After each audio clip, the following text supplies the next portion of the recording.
you want to lose weight, where do you turn?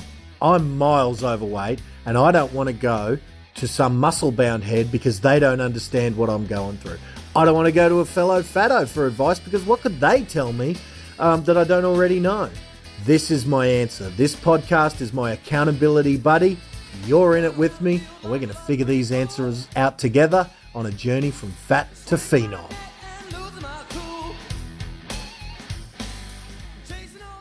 All right, first time I have recorded one of these, I think, when I've been driving. So let's see if the background noise is acceptable or if this is the first and last time. I do one like this. So yeah, that was my boy. He's sitting in the passenger seat. You have recorded one while driving. And he's saying I have recorded one while driving before. So there you go. Maybe I have. But remember, Cal, I lost a whole bunch of them when I went to America. I lost like 2 weeks of recording, so I might have lost that one. Don't know. So anyway, where are we at? Hey, you'll notice yesterday I played accidentally the full song of, or maybe it wasn't yesterday, maybe it was a few episodes ago, but I only listened to the episode yesterday, where I noticed we played the full song of our little intro music, and it got some good feedback, and I actually liked it too. So I'm going to leave that there now for a month. Like at the end of each episode, I'm going to play the full song, just so you get to listen to it, and then I might change it up in a month or so once you start being sick of it. I'll find a new song to play at the end. That song's called Catch Me a Butterfly. It was off our album by our band called The Hardways. So yeah, that's us. That's original music. We did want to be rock stars at one stage. So that was our attempt at being rock stars, which clearly, given that the name Hardways is not as synonymous as Bon Jovi, we did not succeed in our quest to be rock stars, but we had some fun. That song there's written about Matt. He had a crush on a girl, and Catch Me a Butterfly is a metaphor for chasing a lady. Not an unusual premise for writing a song. All right, where are we at with regards to our journey? Interested to know my little metaphor that I think of as my audience of one. Now I know it's an illusion because I had two people, Mark Kelly and Cherie Kay, both tell me they're listening daily. So now I know there's at least an audience of two, but I'm still going to pretend it's one. But now I've got an idea of who that audience of one is. I can visualize in my mind that it's my man, Mark Kelly, or it's my amazing client, Cherie Kay. I don't know. But I know there's a few of you guys listening in. And I know neither of those two need to, because they're both in far better shape than I am. So maybe they're just listening in to hold me accountable rather than because they need to lose a whole lot of weight themselves, because they both are, in good shape.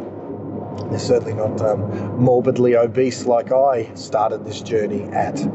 But, so anyway, I appreciate you guys. Thanks for reaching out and letting me know that you're listening to my ramblings. So now I know someone's listening. So today is a little bit of, I think I'll probably title this one, Don't Lull Yourself into a False Sense of Security, because last night my head hit the pillow last night and I couldn't breathe. It's not that I couldn't breathe.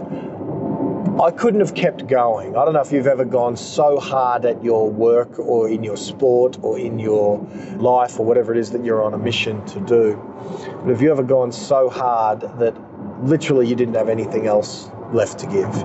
Like you hear Eric Thomas, you guys know we've had E.T. on the podcast before. We've had CJ a couple of episodes ago, his manager. So E.T. is a big part of my life. And Eric says on one of his first mixtapes, I dare you to give the coach everything, so you got nothing left. He's talking about, sportsmen and stuff.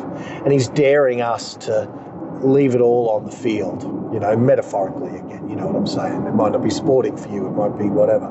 He says, I dare you to give until you got nothing left to give. Well, that was me yesterday. I literally hit the pillow and I had nothing left. I didn't have a bit left in the tank. I was done. I was up at 3 or something. I was still going at 10.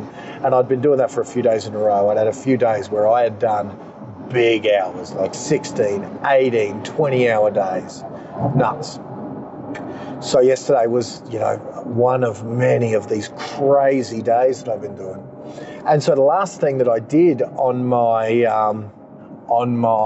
day was a inner circle marketing and training webinar a web training for real estate agents. And because my real estate agents kind of forgive and understand that I'm a bit rough around the edges, I had 2 low-carb beers on that. So we're bringing that back to what we're here to talk about, is being a big porker and coming to lose some pounds.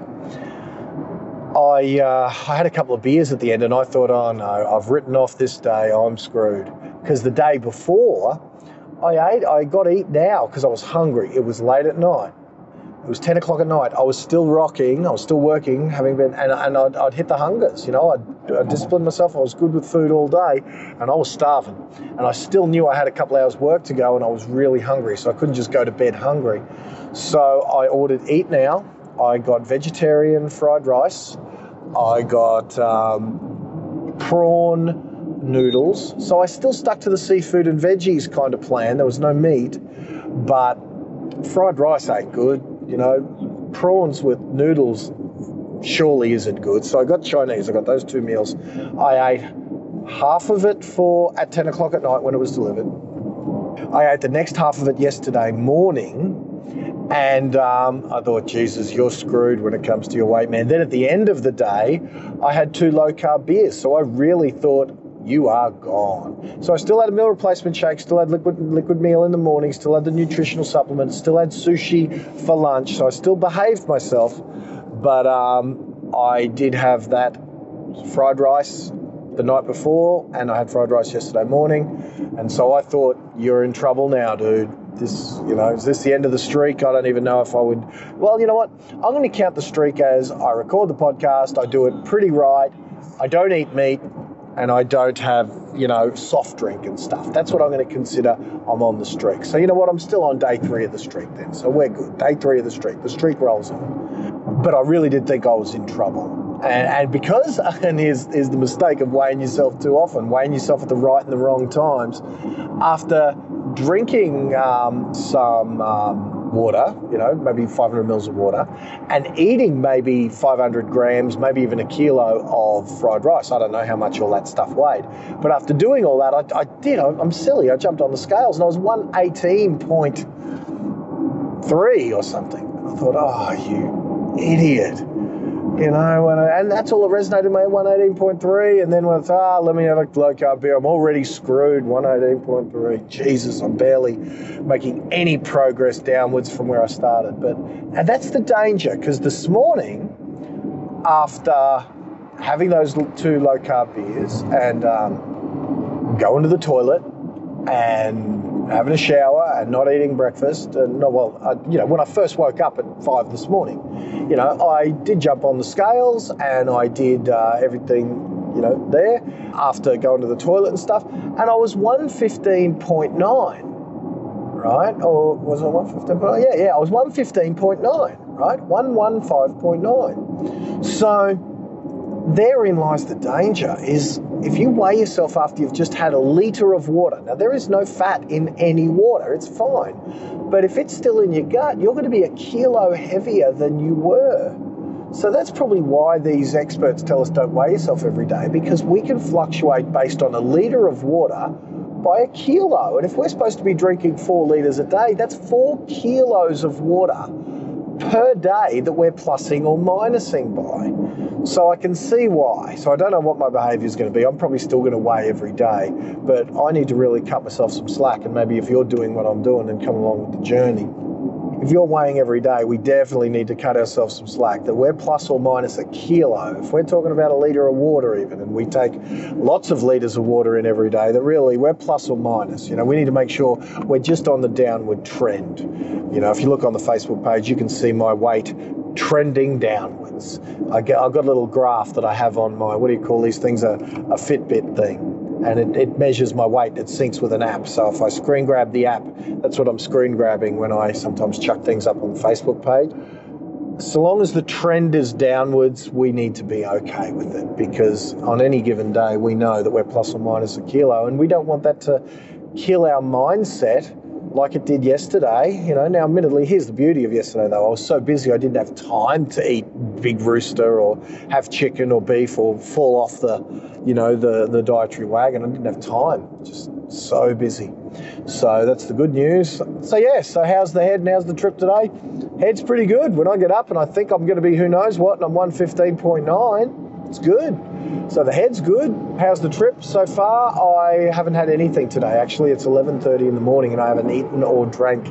I've had some water. And that's it. So I didn't have meal replacement shake. I didn't have nutrition. I haven't had anything today because I really woke up and literally I was on appointments from the minute I woke up. So I know there's something I need to balance better. I am going hard in my business, but you know what? I got to say it. I'm negotiating with Gene Simmons from KISS over in America about appearing at an event. And frankly, if Gene Simmons or his representatives want to talk or want to exchange emails or want to do whatever it is, and not only Gene, we're doing a few things. We've got a few irons in the fire, both in America and in Australia. So if my USA work starts at 4 a.m. or 12:30 a.m. like it did the other day, and my Australian work finishes at 10 p.m. at night, I'm on the grind. And while people actually give us stuff about my business, while the going's good, I'm capitalising on it and going all in while the going is good, because these are the first world problems that I dreamed of having back when I first started this coaching kind of thing, this marketing coaching business. So it's a decision I'm making that is, I suppose I do know it. It's to the detriment of my health, which is probably, when we think about it, without the body, nothing works. So this is the dilemma, that I am choosing to do things for my business that I'm not choosing to do for my body, with which without the body, I can't do business. And, the fact that I've identified this, maybe that's a good thing to identify now, not identify it when I get told one day, look, dude, you got cancer, man, or whatever. So we've identified it now, and I might have to, what I need to have some soul searching, have some talking to Naomi and say, hey, is there anything that I'm doing in these 16 and 18 hour days that I don't need to do that could be done by staff? Or are we getting a significant payoff enough monetarily to make this worth it? That if I do sacrifice my body temporarily, are we making enough money that I can then treat myself to relaxing whatever in order to buy back those years, So anyway, there's the dilemma. I think we all have that dilemma at some stage. So, there's a quote, I can't remember what the quote is, but, we spend all our lives making money at the sacrifice of our health, just so we can spend all our money later to buy back our health, and if that's the cycle, I know that sounds crazy, but that is really what we do. And that is kind of what I'm doing now, is I'm sacrificing the health in order to get a successful career. And what am I going to do with all the money if ever I make, I'm making good money, don't get me wrong, but if ever I'm making silly money, like great money, I'm just going to want to buy back my health. So maybe, it's good that we're having this discussion now rather than when I get told, man, should have done something about this 10 years ago. Well, we're having this discussion now. Still 45 years old, still got, time, I suppose. I'm not 70 and it's all over. But then if you look at Stallone, again, as you heard in episode, whatever it was, 15, got to spend some time with Stallone. That guy's 71 in a month. In a couple of weeks, he's 71 years old. And man, he looks 50. He is in phenomenal shape. So, good that we're having this discussion at 45, because 45, it seems in Stallone's case, 70 is the new 30.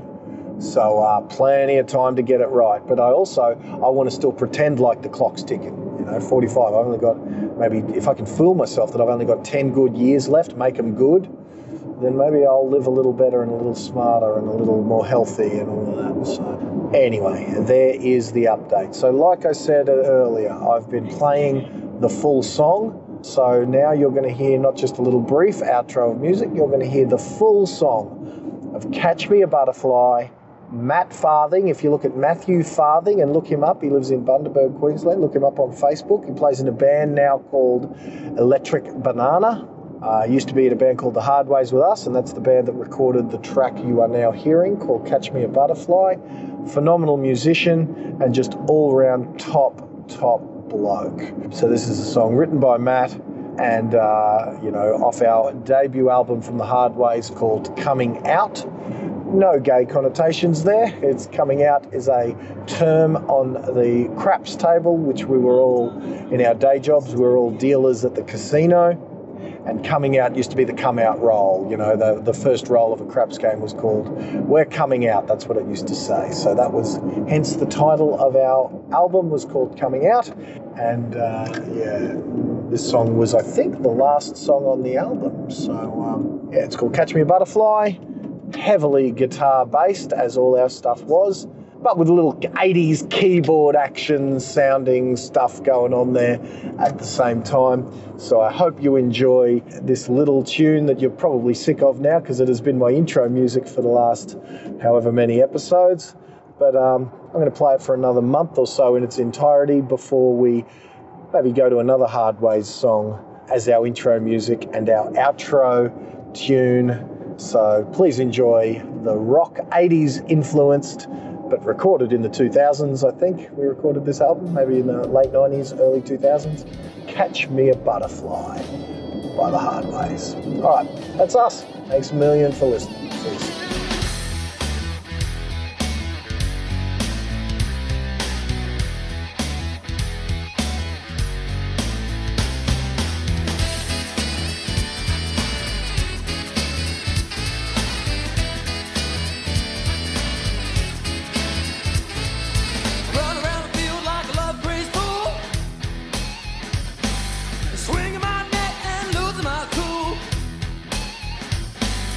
Chasing all day and chasing all night. Sweet little thing flew off in fright. I don't wanna feel this way again. I want it, I need it. I'm gonna catch me a butterfly.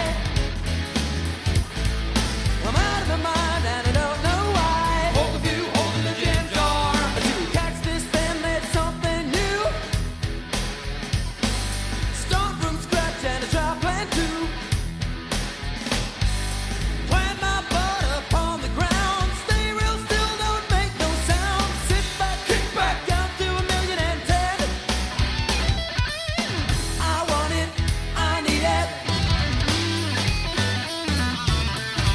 I'm gonna catch me a butterfly. I'm out of my mind and I don't know why. Hold a few holes in the gin jar. She's the one, she got a good disguise. I always melt when I look in her eyes.